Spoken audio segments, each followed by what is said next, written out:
De la naissance d'un enfant au transfert d'un patrimoine, chaque situation est unique et mérite d'être bien vulgarisée par des conseillers dans le domaine. Voici la chronique des bonsconseils.com avec Éric Veilleux et Bernard Paquette, conseillers en sécurité financière chez Des Bons Conseils Incorporés. Eh bien, comme à chaque semaine, je suis très content de parler finances car c'est un dossier que j'affectionne particulièrement et je suis très content d'avoir avec moi aujourd'hui Éric Veilleux, conseiller en sécurité financière des bonsconseils.com. Comment ça va, Éric? Hey, ça va super bien, toi, Adam? Grosse semaine? Hey, ça roule toujours. Il y a toujours du nouveau qui est en développement, fait que oui, ça va vite. Toujours. Hein, les finances, c'est toujours quelque chose d'excessivement important et ça prend une grande place dans notre vie, c'est bien sûr. Éric, cette semaine, on va se parler un peu de la PCU. Écoute, la PCU, là, pour moi, avec toutes les mesures qu'on a mises sur pause, justement, qu'on parle d'hypothèque, de paiement d'auto et tout ça, et en plus, on nous a rajouté la PCU, mais on nous a dit quelque chose, la PCU, c'est imposable. Oui, absolument. Le gouvernement, ils ont sorti ça rapidement, puis je pense que c'était correct de le sortir rapidement parce que ça le disait. C'était une prestation d'urgence. Fait qu'on ne pouvait pas commencer à penser que qu'est-ce qu'on fait? On obligeait les gens à arrêter de travailler. Donc, en les obligeant à arrêter de travailler, il fallait au moins être capable de subvenir à leurs besoins essentiels. Donc, la Canadienne d'urgence n'a pas pris le temps de prendre les impôts. La surprise s'en vient, là, tranquillement, pas vite, pour les gens qui ne l'ont pas planifié. Puis je pense que c'est là que c'est important de commencer à planifier notre impôt l'année prochaine. Je le sais qu'on est juste au mois d'octobre, que l'Halloween n'est pas fait, puis je vous jase déjà d'impôts aujourd'hui. Mais on ne voulait pas avoir de surprise en 2021. Là. Et surtout que dans les dernières semaines, normalement, la majorité des gens devaient payer leur solde d'impôt 2019. Qu'est-ce qui est arrivé un petit peu avec ça? Est-ce que tu peux nous en dire? Est-ce qu'il y a des gens il y a eu des allègements un peu plus? Je pense pas qu'il y ait eu d'allègement. Là. Le gouvernement avait rien mis en note à ma connaissance sur les allègements. Point de vue impôt 2019. On avait quand même eu 4-6 mois de répit pour payer les impôts. Donc, ça devait être planifié depuis l'an passé pour les impôts de cette année. Là. On a juste donné un petit break un peu de paiement, mais j'imagine que les gens avaient quand même mis les sous de côté, dans quelques possibilités de mettre les sous de côté pour pouvoir le payer.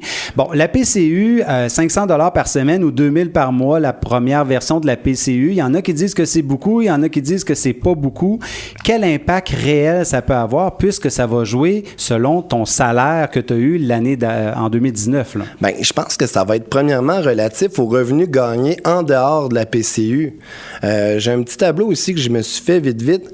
Quelqu'un qui gagne 25 000 en dehors de la PCU, mais qui a eu le fameux 12 000 $ supplémentaires, l'an prochain, il faut qu'il s'attende à payer environ 3 300 $ d'impôts. C'est pas juste le 3 300 $ d'impôts qui est dangereux. Puis je veux le mettre en ligne de compte, c'est que souvent, j'ai des clients, il y a des gens que le retour d'impôt, c'est un moyen pour payer les sports des enfants, pour payer les taxes municipales, les taxes scolaires, les vacances de l'été. Fait que cette année, les gens peut-être paieront pas le 3 300, mais n'auront probablement pas l'argent pour le besoin nécessaire ou pour la gâterie supplémentaire. Le fameux retour d'impôt que la majorité des gens avaient parce qu'on appliquait tous les rabais à chaque année, plus les allocations et tout ça. Donc, on avait comme un retour d'impôt majoritairement. Absolument. Donc, Vas-y. On parle vraiment d'un retour d'impôt. C'est de l'impôt payé supplémentaire que le gouvernement nous redonnait. Mais cette année, le gouvernement s'attend à aller en rechercher. Là, ça va être une autre chose. Puis on ne sait pas encore s'il va y avoir des mesures d'allègement, s'il va y avoir des ententes supplémentaires avec les gouvernements. C'est encore nébuleux, cette partie-là. Là. Mais normalement, est-ce que le salaire, en rajoutant la PCU, est-ce que le salaire moyen se trouve avoir baissé puisque tu as été arrêté? La ligne médiane, elle est où à peu près? Ben moi, je pense que ça va être propre à chaque budget et à chaque famille. La personne qui est habituée d'avoir un revenu de 1 000 $ par semaine, moins les impôts, moins la régie des rentes, mettons, il y avait son 500 piastres clair, ben lui, il va baisser son revenu peut-être avec la PCU, mais l'impôt n'a pas été pris à la source quand même. Le danger, c'est que l'impôt n'a pas été pris à la source. Et qu'on a plus ou moins de moyens présentement de figurer. Là, tu as figuré à peu près 3 300 si on a touché les 12 semaines complètes de la PCU. Donc là, on se le dit, on peut peut-être mettre cette somme de côté dans les prochains mois pour payer en deçà de ce que vous avez peut-être d'impôt normal à payer aussi. Ben exactement. Puis il y a plusieurs solutions comme c'est là qu'on peut faire. Puis je sais que c'est difficile à penser puis à faire, mais Il n'y a rien qui vous empêche présentement d'aller voir votre employeur et de dire, ben peux-tu m'enlever un 25 pièces de plus par semaine ou 50 pièces. Puis je sais que dire ça a l'air facile d'ôter 25 puis 50 $ sur sa paye à chaque semaine. Puis on sait très bien que c'est difficile. Donc, mais c'est une des premières choses à faire, c'est d'essayer d'en retenir le plus à la source possible ou de commencer au moins à s'ouvrir une épargne systématique. Ou, comme j'aime à dire souvent, de rencontrer son conseiller pour essayer d'avoir des nouvelles idées. Parce qu'on a des solutions, il y a plusieurs solutions qui existent, mais est-ce que les gens les connaissent? Je suis pas sûr nécessairement. Là. Oui, on parle de REER, mais il y en a plein que des REER, ils croient pas, mais est-ce que ça vaut la peine? Vu qu'on va avoir une baisse de revenus pour certaines personnes d'aller prendre nos droits non utilisés, il y a un calcul qui est à faire aussi avec notre comptable, notre fiscaliste. OK. Donc, ça va être à voir dans les prochaines semaines, dans les prochains mois, d'aller voir justement un conseiller en sécurité financière pour faire un peu un planning de tout ça. Pardonne-moi l'anglicisme.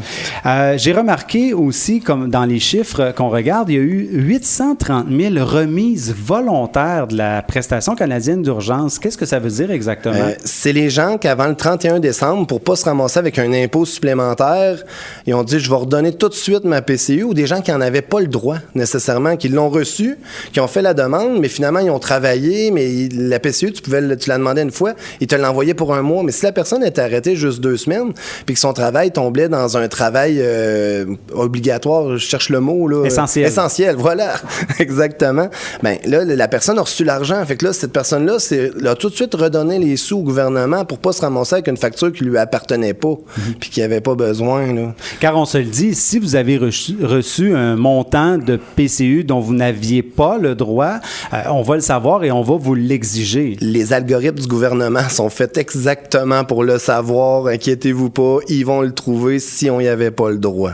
Donc, on se dit pas, là, ils n'ont rien su, ils m'ont envoyé de l'argent pour rien, je garde ça dans mes poches, puis en espérant qu'ils viennent jamais le chercher. Non, c'est pas ça. Là. Exactement. Puis gênez-vous pas, avisez le gouvernement tout de suite.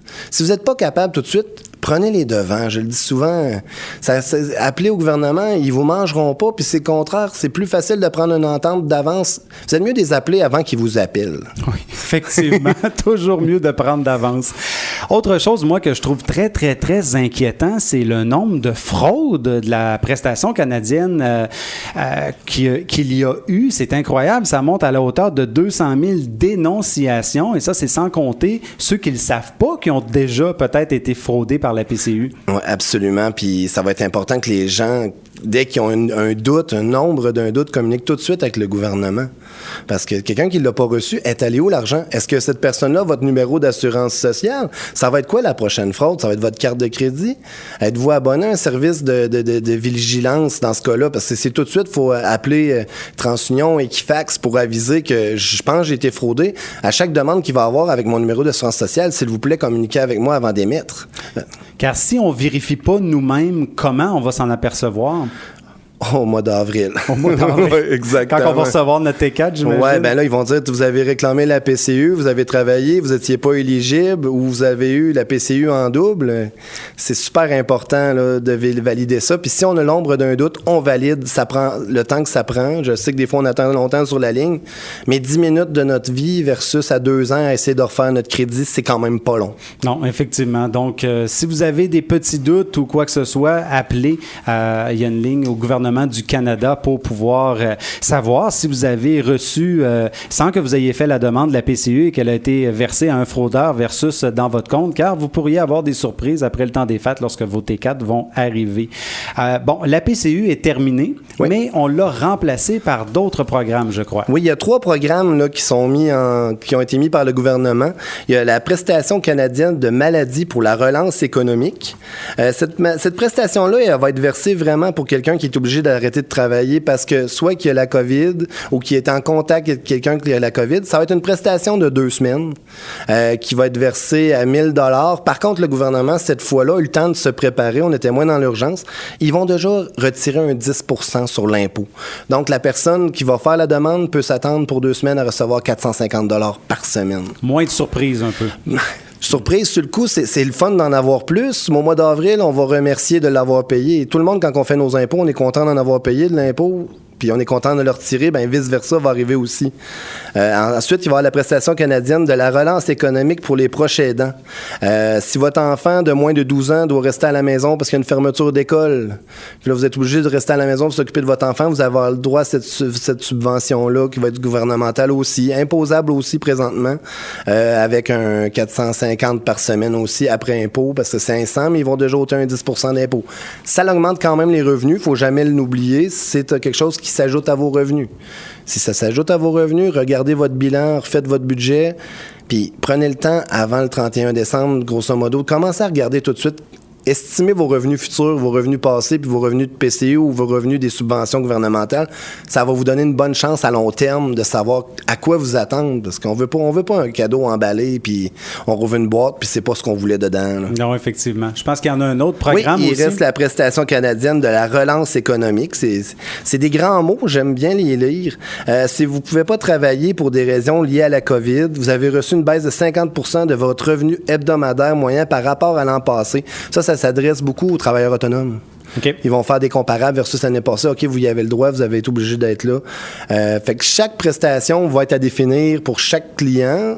Donc, idéalement, ben, si vous êtes dans ce cas-là, c'est d'appeler au gouvernement, de regarder c'est quoi la prestation qui est la mieux pour vous présentement. Là. Donc, si on regarde dans les dernières semaines, les mesures qui ont été mises, on parle des restaurants, des bars, des gyms qui doivent fermer demain. Quelles prestations ils doivent vérifier qui peuvent être admissibles? Comme je dis, je suis pas un connaisseur à 100 000 % de l'impôt, mais présentement, je pense vraiment que ça va être la prestation canadienne pour la relance économique, là. Parce que c'est pas pour un proche aidant, t'arrêtes pas de travailler en raison que ton enfant il est à la maison, tu vas arrêter plus parce que t'as pas d'emploi à cause de la COVID.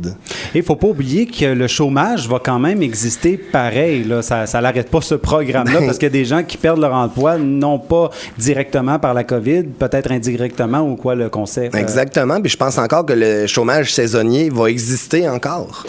Fait que là, il va y avoir des gens qui vont être mêlés. Est-ce que je suis mieux de demander la prestation ou je demande mon chômage? Ben, si à chaque année, vous demandiez votre chômage, on continue avec le chômage, avec quelque chose qu'on est habitué. On va pas dans les prestations pour le COVID, parce que la COVID, excusez-moi. La COVID, la fameuse COVID. Oui, là, il y a des fois que... C'est mélangeant. Éric Veilleux, c'est toujours un plaisir de te parler. Très enrichissant, d'ailleurs, chacune de tes chroniques. Merci. Donc, Éric Veilleux, conseiller en sécurité financière à desbonsconseils.com. On s'arrête. Desbonsconseils.com vous a été présenté par Éric Veilleux et son équipe située au 135-25 boulevard Lacroix à Saint-Georges. De la naissance d'un enfant au transfert d'un patrimoine, différentes stratégies s'offrent à vous. Parce que chaque situation financière est unique, vous devez vous assurer d'en tirer le maximum. Notre équipe d'expérience est là pour vous donner les bons conseils dont vous avez besoin. Communiquez avec nous au 228-72-24 ou desbonsconseils.com.